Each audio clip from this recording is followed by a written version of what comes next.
You were, especially from AfriForum side, involved with the prosecution of Malema for the firearm incident. What happened there? What's the situation with political violence and political assassinations in South Africa? Political assassinations in South Africa is a very big thing.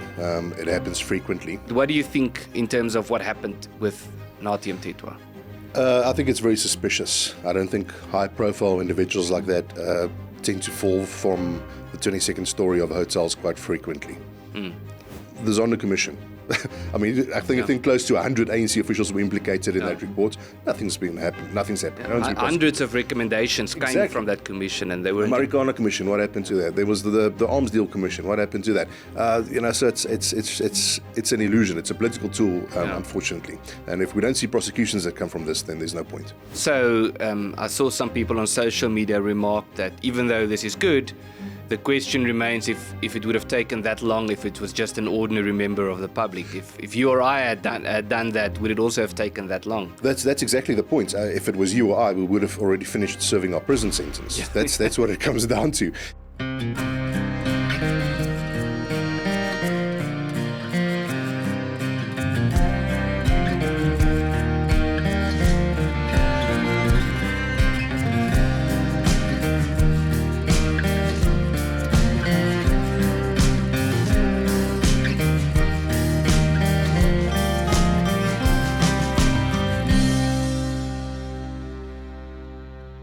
Jacques Broodryk, thank you very much. It's good to have you in studio and welcome on the Pioneer podcast. Thanks, Anis. Good to be here. So I want to talk to you primarily about political killings and assassinations in South Africa. But I think it's a good idea to start with Malema, because you were, especially from AfriForum side, involved with the prosecution of Malema for the firearm incident. You were in court the whole time. And so firstly, congratulations with the outcome. What happened there? Well, just to summarize, Mr. Malema very recklessly discharged a semi-automatic firearm in front of a crowd of people a few years back. And nothing happened to him about that. The South African Police Service, National Prosecuting Authority, no one took any action. So AfriForum went and laid charges against him. That was quite a fight. I think it took 4 years to eventually get the National Prosecuting Authority to finally decide whether they were going to prosecute or not. AfriForum's private prosecution unit had to threaten to bring a mandamus application, which would force them to make a decision. Yes. And then eventually they did make a decision. Then the trial carried on for another 3 years. And eventually Mr. Malema was found guilty on a number of counts. It's almost a bittersweet story, because it's great that this outcome happened, but also I saw some people on social media remark that even though this is good, the question remains if it would have taken that long if it was just an ordinary member of the public. If you or I had done that, would it also have taken that long? That's exactly the point. If it was you or I, we would have already finished serving our prison sentence. Yeah. That's what it comes down to. But, in a country like South Africa, where we have extreme levels of corruption, extreme levels of political interference in the justice system, this is a light at the end of the tunnel. This is a positive win for us. It shows us that there is still hope for equality before the law, because, that is one of the core principles of any democracy or free society, is equality before the law. And so all in all, this was a very positive judgment. So is he going to jail? Well, we'll have to see. That's going to be the real test, I guess. He's supposed to, according to what the legal experts that I've spoken to, he should get a couple of years. Some of the charges that he's been found guilty on usually go for 15 years imprisonment, 10 years imprisonment, 5 years imprisonment. So I'll be very surprised if he doesn't get some sort of a prison sentence, but there's always the option of him not getting a prison sentence. And how would it work if he files an appeal? Well, to the best of my knowledge, if he is sentenced, for instance, say he gets a prison sentence, he will have to go to prison while he's filing that appeal. He's not going to walk around as a free guy while he's appealing that. We've seen this happen with in previous politically involved cases like Jacob Zuma, for instance. He did spend his time in prison, eventually came out under dubious circumstances, but he did sit for a while. Yeah. So just also for clarity's sake and for people watching, the process works as such. The first part of the proceedings is to determine whether he's guilty or not, and that is what has concluded now, and then the second part of the proceedings will start now, which is to determine what the sentence will be. That is correct. Yeah. Okay, so I want to talk to you about sort of the bigger picture crime phenomenon in South Africa, and one aspect that a lot of people know of but don't know enough about is the whole thing of political assassinations and killings in South Africa. Because firstly, it was a big topic globally now with what happened to Charlie Kirk in the United States. But in South Africa, it's not a secret that it's an ongoing thing. You hear about it every now and then. But the strange thing about political killings is, or assassinations is, it's almost like farm murders in a sense. We can talk about the comparison, but it happens so regularly that when it happens, we don't even take note of it. And now let's start, before we talk about the big picture, let's start with Nathi Mthethwa. So what do you think? I know there's an investigation going on, but what do you think in terms of what happened with Nathi Mthethwa? I think it's very suspicious. I don't think high-profile individuals like that tend to fall from the 22nd story of hotels quite frequently. Mm. It is shocking, and I know there's an investigation into that, so we'll see how it plays out. But I think there's a lot of speculation currently on whether, because I think what's concerning about that is he was mentioned in the Madlanga Commission, and there's this whole investigation now, and that's relevant to this discussion because part of the controversy regarding that commission is the decision to disband the commission or the unit that has to look into political killings. But if we take a step back, what's the situation with political violence and political assassinations in South Africa? Political assassinations in South Africa is a very big thing. It happens frequently. But I think, especially for your international viewers, to just paint some context, when we say political assassinations, these aren't necessarily ideologically motivated killings like you would see, for instance, in the case of Charlie Kirk. These should actually be referred to as corruption killings, because what it's about is it's either whistleblowers who get assassinated because they exposed corruption, or it's people who are vying for political positions because they want access to tenders and contracts and things and opportunities to be corrupt, and they murder each other in those instances. So it's about money and power, not ideology, which is, I think, puts South Africa in a bit of a different position than perhaps other countries when it comes to politically motivated killings. Yeah. And South Africa also has a very unique history in that sense. I'm sure other countries have the same problem, but we have had over time some very high-profile cases during the apartheid era. Probably the most high-profile was Chris Hani, but there are other examples as well throughout the years of people who have been targeted, and also unique to the apartheid era political violence is, of course, the war, you could say, between the ANC and Inkatha, especially in KwaZulu-Natal, where people tend to think about the apartheid history or the conflict as some form of a conflict between the ANC and the government, when the truth is it was very much township violence between different factions and so forth.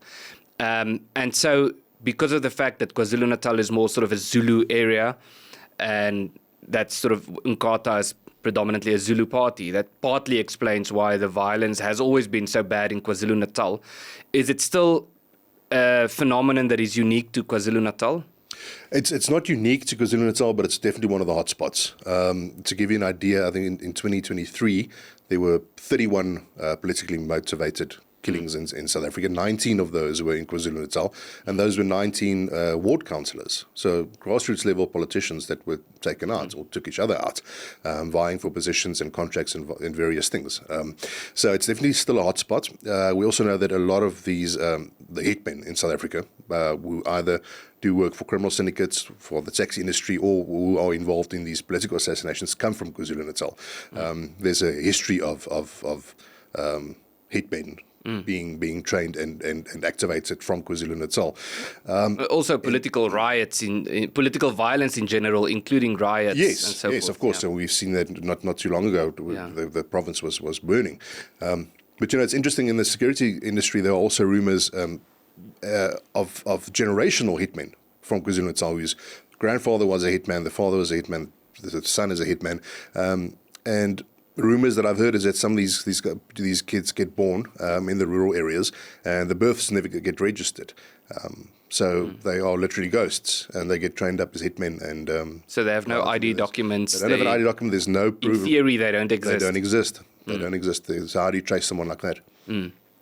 And it's, you mentioned this. It's remarkable that when you hear about a political murder or some politician that was murdered in South Africa, and you gave some numbers already, you can almost predict that it would be a ward councillor. It's sort of the prime target area or designation or group. So it's not so much cabinet ministers and presidents and so forth, but it's more local level politicians. Can we speculate as to why that is the case?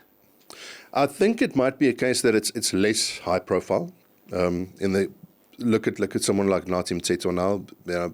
Suspicions around his death. It's very high profile. It's got an international media coverage. If a ward councillor gets taken out in a rural area in KwaZulu-Natal, the local newspaper might report on it, and that's where it's going to stay. Yeah. I mentioned this recently when talking about farm murders and the way in which media outlets, especially English-speaking media outlets, tend not to report on it, especially when in terms of racial dynamics. So when there's violence on a farm and the perpetrator is white, we all know about it, and it's on CNN and the whole world knows about it. When it's the other way around, it's not so. You'll read about it in Netwerk 24 and Marula Media, but you won't read about it. You won't read much about it elsewhere. And then one journalist responded to that claim to me, who said, actually a remarkable thing. The person said, it makes sense that media outlets won't report on it because it happens all the time. So it's not newsworthy. And that's, in a sense, what's happening with political violence as well, is if you hear someone was murdered, some politician was murdered in South Africa, it's just, oh, okay, well, another one was murdered. That's just part of life in South Africa. Am I exaggerating a bit, or how do you see it? No, that's definitely, I think that's part of it. To put it into perspective, I mean, the issue has gotten a lot of attention from government. We know that there is a political killings task team in the SAPS who has now been controversially disbanded and then re-established there. There was also a ministerial commission that was tasked with looking into political killings that was also disbanded. So we see that it became such a big problem that even the ANC started doing something about it, which is rare. Yeah. Obviously, they start commissions all the time. The guys they appointed to do the work were doing too well, and then they had to disband them again. So it's a bit ridiculous. They want to do something in theory, but not in practice. Well, that's exactly it, and that's what we see with these commissions of inquiry as well. Like the Madlanga Commission now, and it's good that these things are coming out. We need to hear the stories behind the scenes about what exactly is happening, but. As you would very well know, a commission of inquiry is a place you use to park a political hot potato, to let it cool off and create the illusion that you're giving the issue attention, and then you just carry on with life. The Zondo Commission. I mean, I think close to 100 ANC officials were implicated in that report. Nothing's happened. No one's been hundreds of recommendations came from that commission, and they were. The Marikana Commission. What happened to that? There was the Arms Deal Commission. What happened to that? So it's an illusion. It's a political tool, unfortunately. And if we don't see prosecutions that come from this, then there's no point. But I want to link what you said now to farm killings. But before we do that, just a quick one or two numbers. So in terms of political killings. A few numbers here. By 2013, over 450 such assassinations had occurred in KwaZulu-Natal alone, a hotspot due to ANC infighting. So I guess that's sort of after the transition, since the ANC took over. Nationally, from 2000 to 2023, at least 488 politically motivated killings were recorded, with spikes during election years as competition for positions intensifies. And then, of course, report by the Global Initiative Against Transnational Organized Crime reported a steady rise since 2010, with 31 incidents in 2023 alone. So it's a very serious problem. But if we were to compare crime phenomena, which is not always fair, but if we were to do this, the farm murders in South Africa is a significantly worse problem than political killings, but we don't have commissions and all of these things that you mentioned. That's exactly the point. I mean, if we spoke about 2023, for instance, earlier on, where 31 politically motivated killings took place. In that same year, we had 52 farm murders. Yet, when you try and create awareness about this, you ask for it to also be investigated and declared a priority crime, the way the political killings are, the way the taxi violence is, the way that the rhino poaching is, you get dismissed and you get called a white supremacist and you get told that it's made up, or victim blaming is also a big thing, blaming farmers because it's their fault for getting murdered. So that reaction and that double standard creates a very clear picture of the political situation in South Africa. I want to take a moment to thank you for watching and following the content on this channel. And I also want to encourage you to like this video and to subscribe to this channel to ensure that our audience is broadened. What would you say is the reason or part of the reason for that? Because you mentioned some examples. It's easy for the government to say, rhino poaching is a problem, we need to do something about this, or copper cable theft, or political violence, or violence against women and children. And there are so many examples of these unique crime phenomena. And oftentimes, as you mentioned also, the commissions are not very efficient, but it's easy for the government to recognize, here's a problem, let's do something about it, and at least start a commission. But when the farm murders phenomenon comes up, it's consistently dismissed. Why do you think this is the case? Well, it's politically inconvenient. The ANC won't look good from the perspective of their own supporters if they had to give this issue attention. They've been claiming that white people are land thieves, that we colonized the country, everything we own has been stolen for some reason. And obviously that plays into that narrative. It supports these farm killings indirectly. So for them to come out and say that, okay, farm murders are a problem, we need to address it, it's going to be almost a double speak from them, which is something we have seen from them in the past. Yeah. A lot of double speak. So I think that's the main reason. And the other thing we have to remember is that the ANC has been the darlings of the free world for decades. People will refuse to see them for who they really are. But the interesting thing about this narrative is this narrative about the ANC's being the darling has been created, and it has been cherished in much of the world. But it's becoming increasingly difficult to maintain that narrative. And I think that's partly why we see the public statements coming from the United States now, that the narrative about South Africa and the reality in South Africa is incomparable. And I think the reality is starting to catch up, not with the ANC, but I think with the general public and the international community. But it's created this strange friction internally in South Africa and within the South African government, that they still really, really want to cling to that narrative about, the past of the atrocious white people and colonizers and settlers, and, whites have done all these horrible things, and then the ANC came and liberated the country, and now it's a wonderful, well-functioning, well-governed country. And there's justice and fairness and all of these things. But when you look at what's happening on ground level, it's increasingly difficult to believe in that narrative because the statistics just don't add up. Yeah, definitely. And I think the ANC have no idea how to handle this. I think you can compare it to a spoiled child who's never been disciplined, and now eventually someone's coming out and telling them they better start behaving. Yeah. And they don't know how to do that. Yeah, exactly. And so I think I'd like to talk about what AfriForum is doing on ground level and in communities. And so over the last, if we take a graph of farm murders over the years, over the decades, the worst few years were around the turn of the millennium, around the year 2000, 2001. There was, I believe, more than 100, I believe around 120 per year. And it has declined gradually, and now the numbers are lower. It's below 100. And I would not say that it's lower because the police have come to the table, because the police have become more efficient. In fact, the opposite has happened. The police have become more incompetent. The political will is as non-existent as it ever was. And so the question is, why do we see this decline? Because the political climate has gotten worse.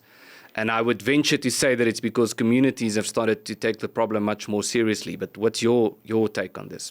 I think there are a number of factors. First of all, we need to bear in mind that we have seen declines in farm attacks and farm murders in the past, just to see them rise again. Exactly. So we have to keep that in mind as well.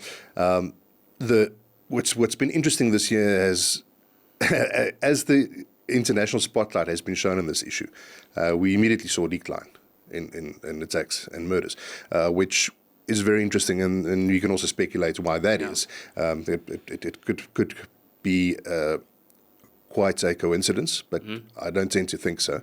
But the main reason I think that we see a decline is that communities are getting organized. I'll give you an example. AfriForum has 177 neighborhood and farm watch structures countrywide, which are civilian safety structures. These are organized communities. They get trained on how to conduct patrols. They get security training. They get trained in the legal aspects of what they are allowed to do and not to do to protect themselves. We set up radio networks, and these guys play an active role in patrolling their own areas and their own regions. And I think that is a great contributor to the fact that we've seen a decline. I think part of it is also the knowledge through sheer experience that if you're in trouble and you call the police, the most probable outcome would be that they wouldn't answer the telephone. And if they do, they would probably say something like, we don't have a vehicle, we can't come out, or okay, we're on our way, and then they don't show up. And I think just through years of experience, people have started to learn that if you want to look after your own safety, waiting for the police to come to the table is just not an option. Unfortunately, that's a very real reality. 2 days ago, one of the guys in the civilian safety structure where I'm involved had an incident, and the police couldn't respond because they didn't have a vehicle. So it literally happens frequently. It's not some odd thing. It's the police are under-resourced. The resources that they are mismanaged. And morale was very low. Well, I mean, that happened to me personally, and I know you know about this a few years ago when I was in an armed robbery. And so I can speak a bit from experience. It's quite disturbing, I think, is not a strong enough word, because in our case, I was in a restaurant with my family when people started shooting and someone was killed in front of us. And you fall to the floor, and I wasn't armed at the time. And with my kids, I was literally holding my son, who was a baby. He was very, very young. I think 2 years or something. My eldest son was 10. It was his birthday. And that feeling, there was this deafening silence all of a sudden in the restaurant, and we didn't know, what's going to happen next? Are they going to go through the tables? And we were just there. And being in a situation like that and then calling the police and then not having an answer on the phone is very, very alarming. And so comparing that experience to what I then did, and I know you were on the group, was I just sent a WhatsApp to a group on which I know the AfriForum safety initiatives are. And they were there within minutes. They immediately responded, and I think it was 10 minutes, and they were outside the rent, and we were safe. But it's really, I remember that very well, and it's ironic because I was actually in the Northern Cape at that moment. So you sent a message from Pretoria. I got it in the Northern Cape, relayed it back to guys in Pretoria, and they were there faster than the local police. I mean, that's exactly. it's quite something. And what happened in that case, just for context, is the person who was killed in that incident, we didn't know it at the time, but it was actually the leader of the gang that was trying to rob the store. And he was killed by a private security officer who was off duty, but who was still armed. And then when he started robbing the store and he took out his firearm, the private security officer shot him. And I think that also, it's just an anecdote, but it just goes to show how community safety initiatives on the one hand, because just in that one incident, we had a private security phenomenon or component, we had a community safety component, and the police. The private security guy was there incidentally, and he was able to do something. Community safety arrived almost immediately, and the police was just absent. I think something important for your international viewers to also take into consideration is the sheer size of the private security industry in South Africa. Because this void has been created, it had to be filled. The private security industry in South Africa employs more private security guards than the South African Police Service and the South African military combined. That's how large the industry is, because government simply failed in delivering that service, and people had to start doing something. And obviously, where you create a void, it's going to be filled. I had an interesting conversation yesterday with Professor Koos Malan, who has been a regular on this podcast as well. And he's, of course, a constitutional law expert. And he spoke about the difference between power and authority. from a sort of constitutional perspective. And in some cases, some institutions have power and some have authority. So an example would be courts have authority, or they're supposed to have authority, but they don't have power in the sense they don't have hard power. The court doesn't come to your house if you don't abide by the law. That's the police's job. So they have the power and the courts have the authority. But in South Africa, the police are supposed to have the power, but they don't. And private security has the power, and communities have the power, increasingly so. And it's created this strange political situation where the government have all these ideas in terms of laws that they want to implement, but in terms of enforcing it, it's becoming increasingly difficult, partly because of incompetence, but partly because the police isn't there to ensure that what the government wants to happen happens. I think the other problem is that they are so desperate to cling to the powers that they do have that they're not willing to devolve those powers. So if you look at policing, for instance, what we really need in South Africa is we need a system where we can swear in more private security officials or even civilian volunteers as peace officers and give them the powers that police officers have when on duty. They must have the power to be able to search people when they find them suspicious, to set up roadblocks, to execute warrants of arrest. These are things that you're not allowed to do as a private security officer or as a civilian volunteer. But these guys do have the means to do that, and they do have the drive to do that. They are capable, they are trained, they are equipped. But getting government to give them that authority is a big challenge, because they just simply refuse to devolve those powers, even though they can't do it themselves. They refuse to empower communities. And so maybe to close off the discussion, what's your advice to people in local communities who want to either become involved or who are concerned about their safety and so forth? I think people really need to realize that you are your own first responder. Get trained, get involved, at least get onto a group, know your neighbors, join an AfriForum Neighbourhood watch. People can do that. Go to www.afriforumbeatwacht.co, get involved. People tend to think that Neighbourhood watch volunteers are, all of them run around with bulletproof vests and kick down doors, and sometimes that is required, yes, but there are many roles that people can fulfill. You have people we have retired old ladies who sit on their verandas the whole day and just watch the street. And if they see something suspicious, they put it in the group and someone can respond to that. And they play an extremely valuable role in the community.